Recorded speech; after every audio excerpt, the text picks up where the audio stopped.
नारद जी ने जब हवलास सवलास से कहा योग्य बनने आए हो तो पता तो करो इस धरती का अंत कहाँ है। लिंग शरीर का अंत ही सृष्टि का अंत है। जो सबके आधार हैं, जिनका आधार कोई नहीं, वो परमात्मा स्वयं श्री हरि नारायण हैं। और ऐसा कहकर उन 2500 प्रश्नों का उत्तर भागवत जी में बहुत प्यारा ये प्रसंग है, बहुत विशाल प्रकरण है ये।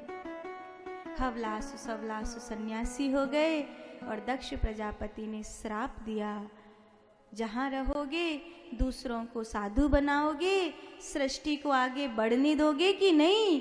अरे सारी दुनिया ब्रह्मचारी रह जाएगी तो ये सृष्टि आगे बढ़ेगी कि नहीं?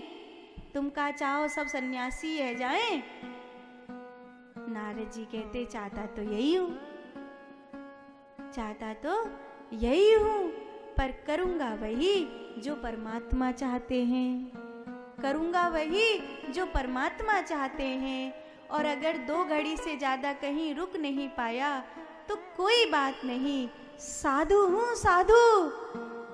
एक दिए को जलाने के लिए जलते हुए दिए को कोई वेद नहीं पढ़ने पड़ते, उसकी लौ का छुभना ही काफी है कि बुझा हुआ दिया जल जाता है। अगर मेरी जोत में ताकत होगी तो मैं कितनों को साधु बनाऊंगा।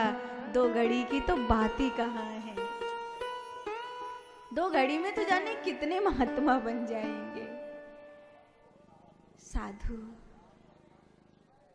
साधु ऐसा चाहिए जैसे सूप सुहाए, सार सार को गही रहे, थोता दे उड़ाए।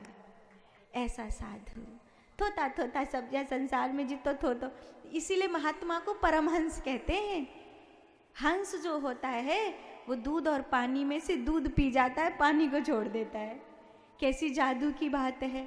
तो परमहंस जो है वो इस भरी भरी दुनिया में से परमात्मा को ले ले और संसार छोड़ दे, ऐसी जादू की बात है।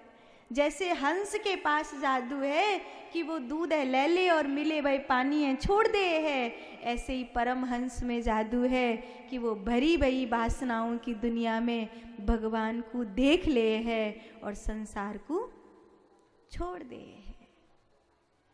बाकी नजरन में वही आएगा, इन आंखन में नूर वही है कि सिया राम में सब जग जानी।